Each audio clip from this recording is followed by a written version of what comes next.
வாங்க ரொம்ப ஈஸியாகவும் எளிமையாகவும் தக்காளி ஊறுகாய் எப்படி செய்கிறதுன்னு பார்ப்போம். 6 மாதம் ஆனாலும் கெட்டு போகாத சூப்பராக இருக்குங்க. அதுக்கு நான் இன்றைக்கி 1 கிலோ தக்காளி பழம் எடுத்து நல்லா தண்ணியில் கழுவிட்டு இந்த மாதிரி சின்ன சின்ன பீசஸாக கட் பண்ணிக்கிறேங்க. நான் இன்றைக்கி தோலோடு தான் செய்ய போகிறேன். தக்காளி தோலோடு. உங்களுக்கு விருப்பம் இல்லைன்னா நீங்கள் தண்ணியில் வேக வச்சுட்டு அந்த தோலை எடுத்துகிட்டு கூட செய்யலாம். இப்போ நான் அடுப்பில் ஒரு அடிகனமான வானல் வச்சுக்கிறேன். அந்த வானலில் நான் கட் பண்ணி வச்சுருக்கிற 1 கிலோ தக்காளி ஆட் பண்ணிவிட்டு அடுப்பை ஆன் பண்ணிவிட்டு ஒரு 15 நிமிஷம் அடுப்பை சிம்மில் வச்சு நல்லா வேக வச்சுக்கலாங்க. நான் இடையில நல்லா மிக்ஸ் பண்ணி விடணும் திறந்து 2 நிமிஷத்துக்கு ஒருக்க.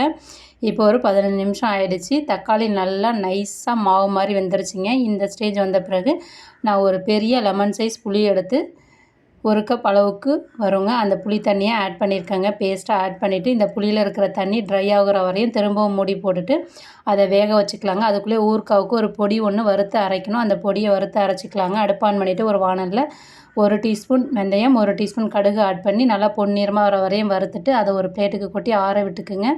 ஆற விட்ட பிறகு மிக்ஸி ஜாருக்கு ட்ரான்ஸ்ஃபர் பண்ணி இந்த மாதிரி கொரப்பாக பொடி பண்ணி வச்சுக்கிங்க. இப்போ நம்ம வேக வச்ச தக்காளி புளி தண்ணி கரைசலை பார்க்கலாங்க. இப்போ நல்லா ட்ரை ஆகி நல்லா திக்காகி கரெக்டான பதத்துக்கு வந்துருச்சுங்க. இந்த மாதிரி ஈரப்பதம் இல்லாமல் இருக்கணும். அப்போ தான் தக்காளி ஊறுகாய் ரொம்ப நாளைக்கு கெடாமல் நல்லாயிருக்குங்க.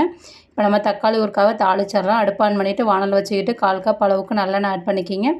கடுகு 1/2 டீஸ்பூன், வெந்தயம் ஒரு 10 வெந்தயம், காஞ்ச மிளகாய் ஒரு 4, கருவேப்பிலை இலைகள் தேவையான அளவு ஒரு 12 பல் பூண்டை ஸ்லைஸாக கட் பண்ணியிருக்கேங்க. நான் மலை பூண்டு யூஸ் பண்ணுறதுனால ஸ்லைஸாக கட் பண்ணியிருக்கேன். நீங்கள் நாட்டுப்பல் பூண்டு யூஸ் பண்ணிங்கன்னா டைரெக்டாக யூஸ் பண்ணிவிட்டு இந்த மாதிரி அதில் இருக்க ஈரத்தன்மை போகிற வரையும் நல்லா ப்ரௌன் கலர் ஆகிற வரையும் வதக்கிக்கிங்க. வதங்கின பிறகு 1/2 டீஸ்பூன் மஞ்சள் தூள், 2 டேபிள் ஸ்பூன் தனி மிளகாய் தூள் ஆட் பண்ணிக்கிங்க.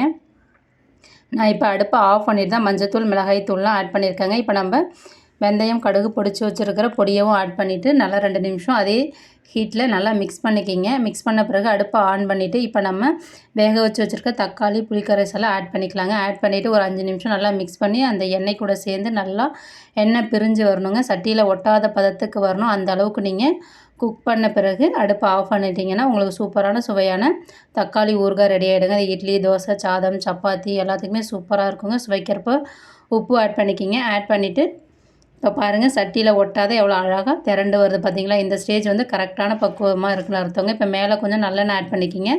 நல்லெண்ணெய் ஆட் பண்ணிவிட்டு 2 நிமிஷம் நல்லா மிக்ஸ் பண்ணி விட்டுட்டு அடுப்பை ஆஃப் பண்ணோன்னா நமக்கு சூப்பரான சுவையான தக்காளி ஊறுகாய் வந்து தயாராகிடுச்சிங்க. Thank you very much.